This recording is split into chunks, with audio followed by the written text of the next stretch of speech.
Assalamualaikum warahmatullahi wabarakatuh. Perkenalkan, nama saya Liska Natasha, NIM 232102020027. Perkenalkan, nama saya Imdad Fahmi Mubarok, NIM 232102020023. Di sini kita kelompok 7 ingin membahas atau menjelaskan mengenai konflik Rusia dan Ukraina di mata internasional. Cuplikan tank Rusia, sirine serangan udara di Ukraina, dan peperangan anti demo di luar negeri. Peperangan meletus di Eropa Timur dan Rusia menyerang Ukraina, tapi dampaknya tak terasa di sana saja. Namun dunia pun juga ikut gemetar.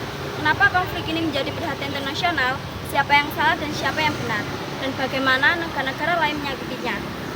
Sebelum kita membahas lebih dalam mengenai konflik Rusia dan Ukraina di mata internasional, mari kita simak video selanjutnya. Hubungan Rusia dan Ukraina memburuk sejak tahun 2014, di mana Rusia ingin mencaplok wilayah Crimea dari Ukraina. Tetapi Ukraina menolak. Sejak saat itu, ketegangan terus meningkat karena wilayah timur dari Ukraina mayoritas dihuni oleh pro-Rusia.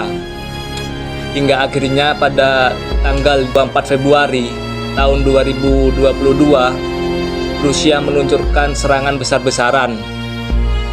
Presiden Putin bilang, ini untuk melindungi Rusia dan mencegah pengaruh NATO.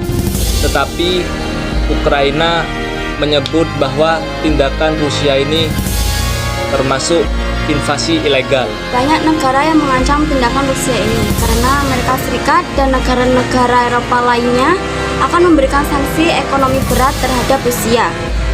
Dan mereka juga akan mengirimkan bantuan senjata dan akan memberikan uang terhadap Ukraina. PBB mengadakan sidang mendadak dan mayoritas negara menuntut Rusia untuk menarik pasukannya, tetapi Rusia kekeh untuk keras kepala.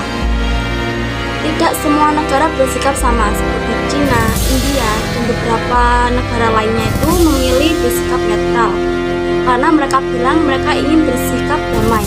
Tetapi mereka juga tidak mau ikut campur terhadap konflik yang ada di dalam negara Rusia. Banyak organisasi internasional menyebutkan bahwa tindakan Rusia terhadap Ukraina ini telah melanggar hukum internasional. Kenapa dikatakan tindakan Rusia ini melanggar hukum internasional? Karena Rusia meluncurkan serangan terhadap warga sipil, sekolah, dan rumah sakit. Bahkan Pengadilan Pidana Internasional mengeluarkan surat penangkapan terhadap Presiden Putin Rusia atas dugaan penculikan anak-anak dari Ukraina. Jadi selain Rusia ini meluncurkan serangan terhadap warga sipil, rumah sakit, dan sekolah, Rusia juga menculik anak-anak dari Ukraina. Lebih dari 10 juta warga Ukraina mengungsi di negara-negara Eropa karena peristiwa yang dilakukan oleh Rusia tersebut. Harga BBM naik, krisis pangan, dan demo di negara berkembang. Peperangan ini tidak hanya berdampak terhadap Ukraina saja, namun harga minyak di dunia juga ikut naik. Dan pasokan gandum juga terganggu karena Rusia dan Ukraina adalah eksportir terbesar.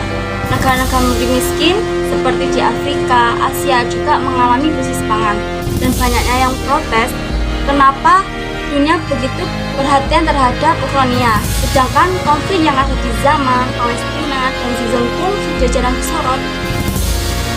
Jadi dapat ditarik kesimpulan dari konflik Rusia dan Ukraina ini bahwa perdamaian dunia ini sangat rapuh. Negara bisa saja menyerang negara lain karena negara tersebut merasa terancam atas tindakan negara lain tersebut. Reaksi dunia menunjukkan bahwa politik global penuh kepentingan. Tapi di balik semua itu, rakyat biasa yang paling menderita.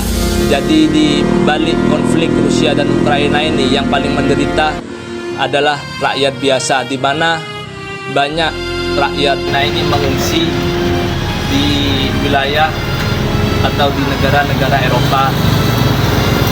Sebagai generasi muda, kita perlu kritis, adil, dan peduli, karena perang bukan soal siapa yang menang, tapi soal siapa yang kalah.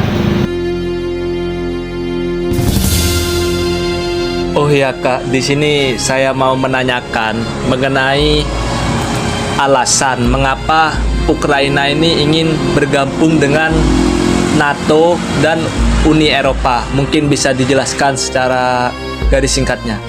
Ya, karena mereka ingin lebih dekat dengan negara-negara barat hanya demi keamanan dan juga ekonomi yang lebih stabil dan pelindungan dari ancaman Rusia. Itu.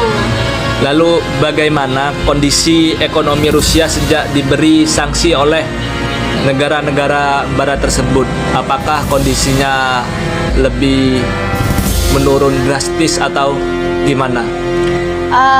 Ekonomi Rusia itu sempat terpukul karena nilai rubel pun juga ikut turun, dan banyaknya perusahaan asing yang keluar karena harga barang di dalam luar negeri pun juga ikut naik gitu. Jadi Rusia ini masih bertahan meskipun banyak perusahaan yang keluar, tapi Rusia itu tetap bertahan karena ekspor dari energinya sendiri. Dengan ekspor energinya sendiri.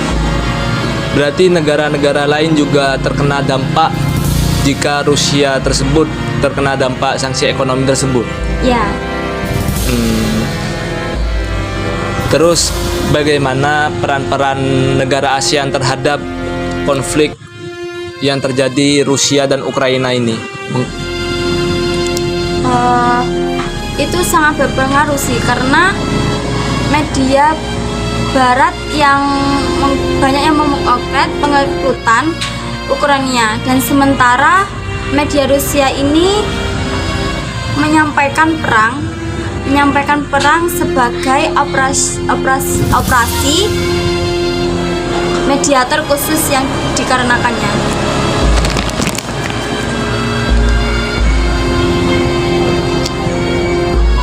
Apa yang membuat konflik ini menjadi perhatian lebih dibandingkan konflik lain seperti konflik Palestina dan lain sebagainya lah?